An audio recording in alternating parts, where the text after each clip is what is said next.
बिस्मिल्लाहिर्रहमानिर्रहीम अस्सलामुअलैकुम। मुझे उम्मीद है पेट कम्युनिटी के जितने भी मेंबर्स हैं वो ठीक ठाक और खैरियत से होंगे। कल आप लोगों के साथ मैंने 4 क्विज़ेज़ ऑनलाइन आपके साथ शेयर किए थे जिस पर आपका रिस्पांस मुझे मिला है। मुझे काफ़ी खुशी हुई कि आप लोग उसमें दिलचस्पी ले रहे हैं। उन क्विज़ेज़ के अंदर एमसीक्यूज़ के अंदर जो कन्फ्यूजन्स आप लोगों ने मेरे सामने रखे थे कि सर इन टॉपिक्स को आपने लेक्चर में हमें डिलीवर करना है, तो वही टॉपिक्स उन टॉपिक्स को उठाकर मैंने आप लोगों के लिए आज का ये लेक्चर, आज का ये वीडियो सेशन रखा हुआ है।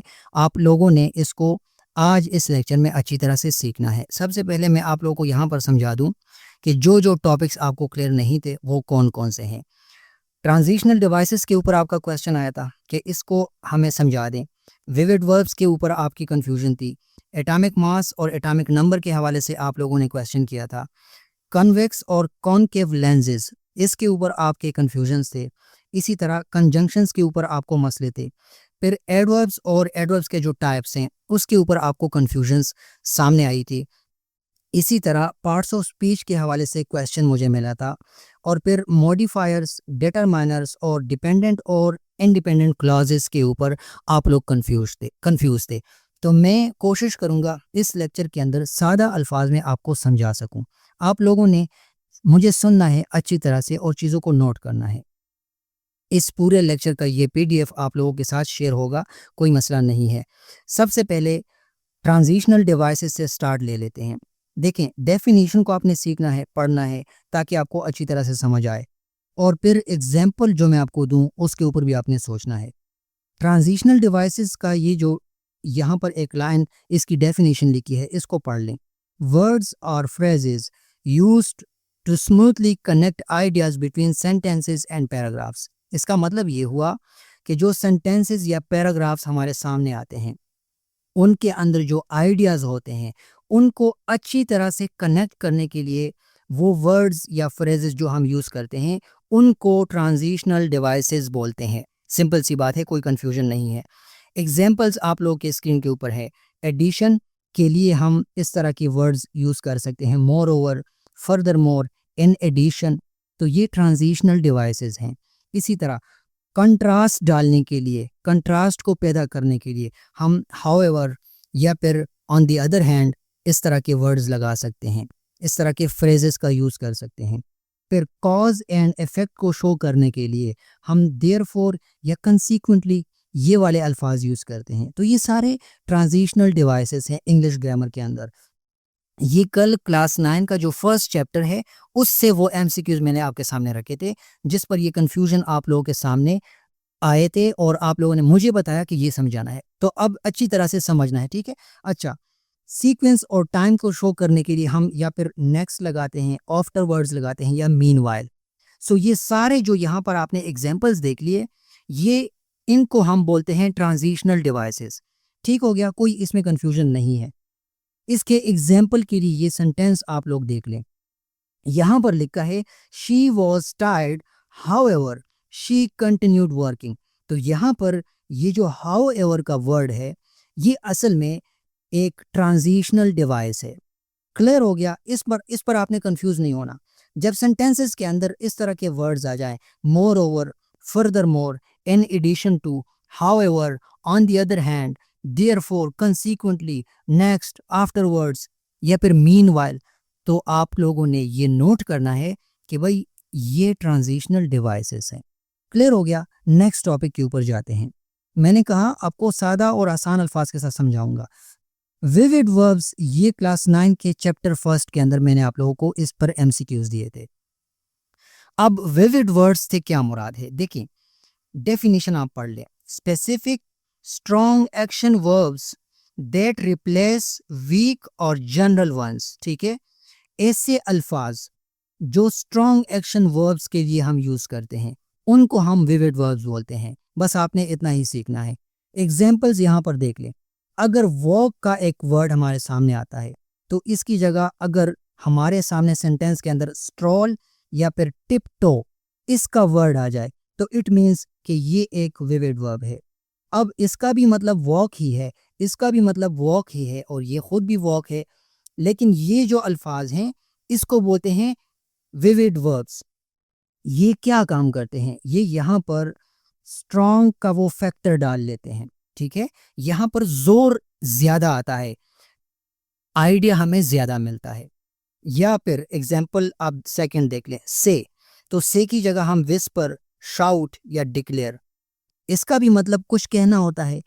से का मतलब कुछ कहना, या फिर विस्पर का मतलब कुछ कहना। तो यहाँ पर सेंटेंसेस के अंदर जान डालने के लिए हम ये स्ट्रॉन्ग एक्शन वर्ड्स का यूज करते हैं।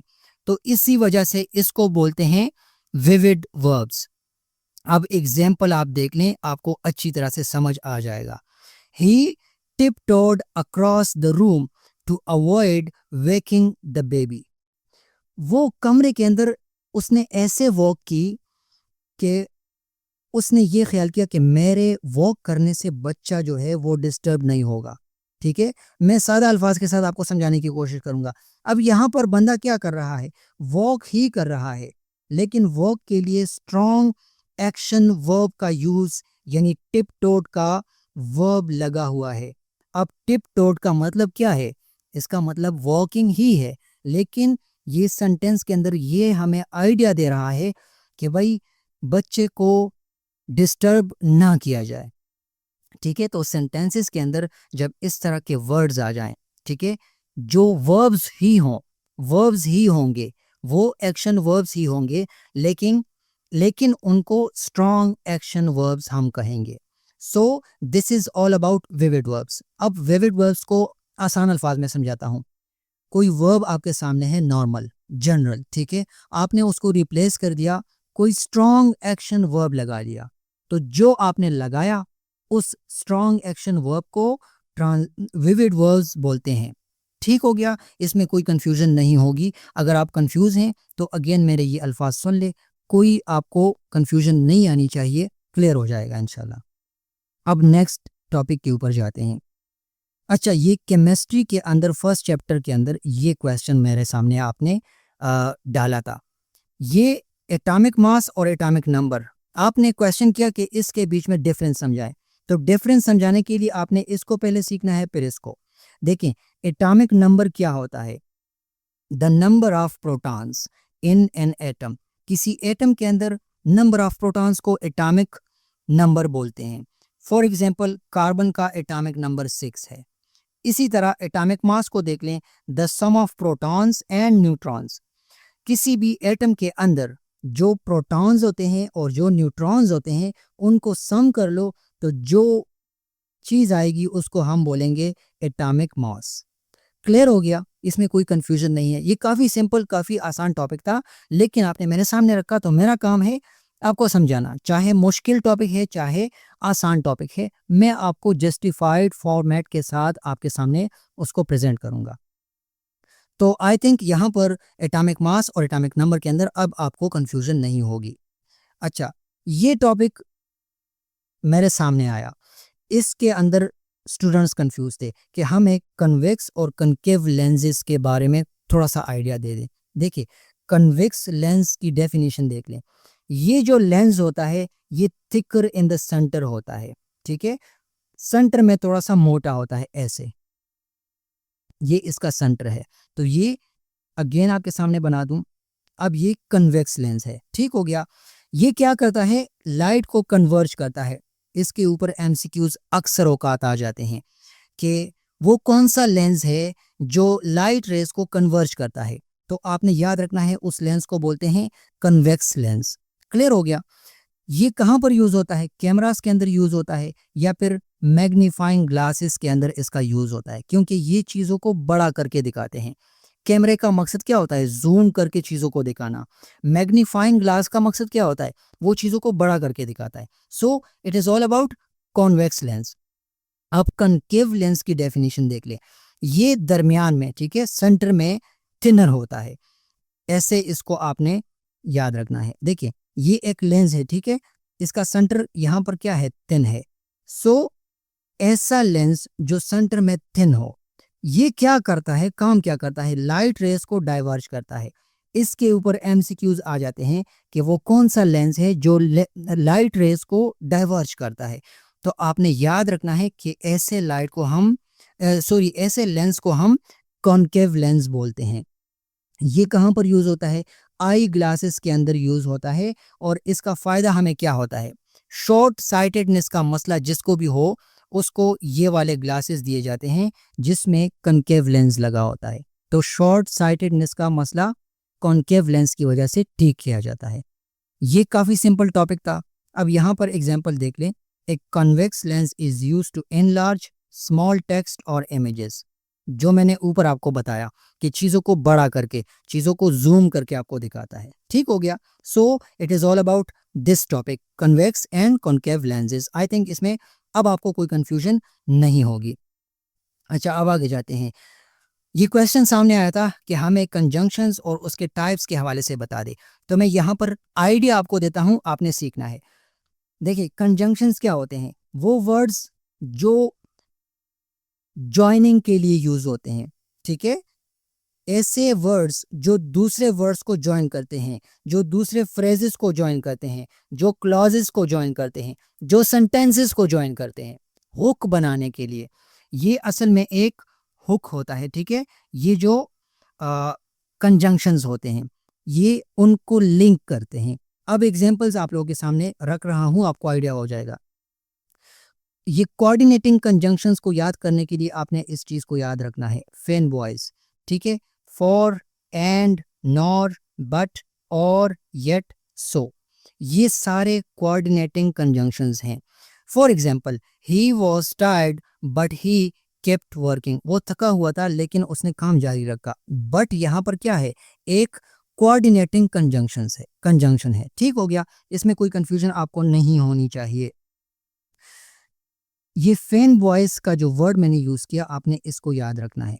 फेन boys, for, and, nor, but, or, yet और सो, ये सारे कोऑर्डिनेटिंग कंजंक्शंस हैं। आपने इतना याद रखना है। सेंटेंस आ जाए बीच में, आपको कहे कि इसमें कोऑर्डिनेटिंग कंजंक्शन कौन सा है, तो आपने फेन बॉयज, ठीक है, आपने फेन बॉयज का ये वर्ड याद रखना है। बस इस फॉर्मूला से आपको कोऑर्डिनेटिंग कंजंक्शंस का आइडिया हो जाएगा। अब एग्जाम्पल देख लें। एग्जाम्पल मैंने आपके सामने रख दिया, he was tired but he kept working. So यहाँ बट हमारे पास फेन वॉइस के अंदर है। ठीक है, यहाँ पर बी। सो ये एक कोऑर्डिनेटिंग कंजंक्शन है। अच्छा, सबऑर्डिनेटिंग कंजंक्शंस क्या होते हैं? ये वाले जो वर्ड्स हैं, because, although, since, when, if, ये हमारे साथ सबऑर्डिनेटिंग कंजंक्शंस हैं। एग्जाम्पल से आपको समझ में आ जाएगा। She went to school because it was exam day. ठीक है, वो स्कूल चली गई क्योंकि उसका इम्तिहान था या एग्जाम का दिन था। So, because, although, since, when, if, ये सारे सबऑर्डिनेटिंग कंजंक्शंस हैं। इसके ऊपर ये वाला पीडीएफ और इसके अलावा एक और पीडीएफ जिसमें प्रॉपर इसकी डेफिनेशन हो, वो भी आपको डिलीवर कर दूंगा। इजी टू रीड होंगे, आपको समझ में आ जाएगा इंशाल्लाह। I think conjunctions, coordinating conjunctions और सबऑर्डिनेटिंग कंजंक्शंस के ऊपर अब आपको कोई कंफ्यूजन नहीं होगी। अब आगे जाते हैं। कोरिलेटिव कंजंक्शंस क्या होते हैं? देखिए, सेंटेंस के अंदर इस तरह के वर्ड्स जब आ जाएं, ईदर, और, नीदर, नॉर, बोथ, एंड, ठीक है, एक ही सेंटेंस के अंदर, फिर इनको बोलते हैं कोरिलेटिव कंजंक्शंस। एग्जाम्पल आप देख लें, ईदर यू पास और यू ट्राई अगेन, या तो आप पास हो जाओ, ठीक है, या फिर कोशिश कर लो। सो यहाँ पर ईदर और ये और दोनों एक ही सेंटेंस के अंदर यूज हुए हैं, इसी वजह से इनको कोरिलेटिव कंजंक्शंस बोलते हैं। आई थिंक आप लोगों को यहाँ पर कंजंक्शंस का टॉपिक क्लियर हो चुका है। टाइप्स भी मैंने आपके साथ एग्जाम्पल के साथ समराइज कर दिया, आपके सामने डिस्कस किए, आपको इसमें कोई मसला नहीं होगा। अब एडवर्ब्स को थोड़ा सा डिस्कस कर लेते हैं। कल इसके ऊपर मैंने आपको क्वेश्चंस दिए थे। देखें, एडवर्ब्स का काम क्या होता है, यहाँ पर आप थोड़ा सा गौर कर ले। एडवर्ब्स, वर्ब्स को मॉडिफाई करने वाले अल्फाज। Words that describe or modify other verbs, adjectives या फिर adverbs। adverbs वो अल्फाज होते हैं जो दूसरे verbs को, adjectives को या दूसरे adverbs को modify करते हैं, चेंज करते हैं, उनके साथ एडिशन करते हैं। फॉर एग्जाम्पल, मैनर के लिए, अब ये एडवर्ब ऑफ मैनर इनको बोलते हैं। क्विकली, सॉफ्टली, यहाँ पर आपका जो मैनर है वो शो होता है। सो यहाँ पर क्विक एक वर्ब है, देखिए क्विक, ठीक है, इसके साथ ly का इजाफा हुआ, सो ये अब एक एडवर्ब बन गया। क्विकली एडवर्ब ऑफ मैनर बन गया। इसी तरह सॉफ्टली, सॉफ्ट हमारे साथ क्या है, एक वर्ब है, इसके साथ ली का इजाफा हुआ, सो ये एडवर्ब ऑफ मैनर बन गया। ठीक हो गया, ये आपने ऐसे याद रखने हैं। अच्छा, टाइम के लिए जो हम एडवर्ब यूज करते हैं, नाउ, लेटर, यस्टरडे, इस पर एमसीक्यूज कैसे आते हैं, यहाँ पर कंफ्यूजन होती है। आपको सेंटेंसेस आ जाते हैं और आपको कहते हैं कि इसमें एडवर्ब ऑफ मैनर कौन सा है, या एडवर्ब ऑफ टाइम कौन सा है, या फिर एडवर्ब ऑफ प्लेस कौन सा है, या फिर डिग्री वाला एडवर्ब कौन सा है। सो आपने इसको ऐसे याद रखना है, ठीक है। अब प्लेस वाले को थोड़ा सा देख लें। यहाँ पर adverb of place here, outside और भी बेशुमार हैं। एग्जाम्पल के तौर पर आपके सामने ये हेयर और आउटसाइड के अल्फाज रख लिए। ये क्या करते हैं, ये प्लेस को शो करते हैं, प्लेस के हवाले से डिस्क्रिप्शन देते हैं, प्लेस को मॉडिफाई करते हैं ताकि आपको प्लेस का पता लग जाए। इसी तरह डिग्री का जो एडवर्ब होता है, देखिए वेरी, ऑलमोस्ट, एक्सट्रीमली, तो ये आपको किसी काम का जो डिग्री होती है, टू व्हाट एक्सटेंट, ठीक है, वो चीज़ आपको यहाँ से क्लियर हो जाती है। सो इसी वजह से इसको एडवर्ब ऑफ डिग्री बोलते हैं, वेरी, ऑलमोस्ट, एक्सट्रीमली। ठीक हो गया, आपने इनको ऐसे याद रखना है। अच्छा, सेंटेंस देख ले, आपको यहाँ पर एक एग्जाम्पल के लिए सेंटेंस आपके सामने रखा है। ही फिनिश द असाइनमेंट क्विकली, उसने असाइनमेंट जल्दी से ख़त्म कर लिया। अब क्विकली का जो वर्ड है इसको बोलते हैं एडवर्ब ऑफ मैनर, क्योंकि उसका मैनर यहाँ पर शो हो रहा है, उसने कैसे किया, जल्दी से ख़त्म किया। ठीक हो गया, सो इसमें आपको अब कोई कंफ्यूजन नहीं होगी। अब इसके टाइप्स के ऊपर थोड़ी सी बात कर लेते हैं, थोड़ा सा इसको डिस्कस कर लेते हैं। कंजंक्टिव एडवर्ब्स क्या होते हैं, डेफिनेशन को पढ़ लें, आइडिया हो जाएगा। Adverbs that connect to independent clauses and show relationship like contrast or cause. दो इंडिपेंडेंट क्लॉजेस को कनेक्ट करने के लिए जो एडवर्ब्स यूज होते हैं उनको हम कंजंक्टिव एडवर्ब्स बोलते हैं। नाम से आपने सीखना है कंजंक्ट करना, उसको लिंक करना, ठीक है, किस मकसद के लिए, कंट्रास्ट पैदा करने के लिए या कॉज के हवाले से बताने के लिए। फॉर एग्जाम्पल, हाउएवर, सेंटेंसेस के अंदर हम हाउएवर, देयरफॉर, कंसीक्वेंटली, मोरओवर इनका यूज करते हैं। सो ऐसे एडवर्ब्स को हम बोलते हैं कंजंक्टिव एडवर्ब्स। क्लियर हो गया, इसमें कोई कंफ्यूजन नहीं होगी। अगर कोई कंफ्यूजन है तो अगेन मुझसे पूछ लें, मैं क्लेरिफाई कर दूंगा, कोई मसला नहीं। It was raining therefore the match was cancelled. अब यहाँ पर देयरफॉर का जो वर्ड है ये असल में कंजंक्टिव एडवर्ब है, क्योंकि ये यहाँ पर दो इंडिपेंडेंट क्लॉजेस को लिंक कर रहा है। अब डिपेंडेंट और इंडिपेंडेंट क्लॉज भी इस लेक्चर के आखिर में आपको मिल जाएंगे, कोई मसला नहीं है। आगे जाते हैं। पार्ट्स ऑफ स्पीच के ऊपर मेरा एक लंबा चौड़ा लेक्चर इसी चैनल के ऊपर पड़ा हुआ है, आपने देख लिया होगा, मैंने सुबह आपके साथ शेयर किया था, बट अगेन यहाँ पर आपको आइडिया दे देता हूँ। टोटल 8 इंपॉर्टेंट कैटेगरीज हैं पार्ट्स ऑफ स्पीच के इंग्लिश ग्रामर के अंदर। Noun, pronoun, verb, adjective, adverb, preposition, conjunction, interjection.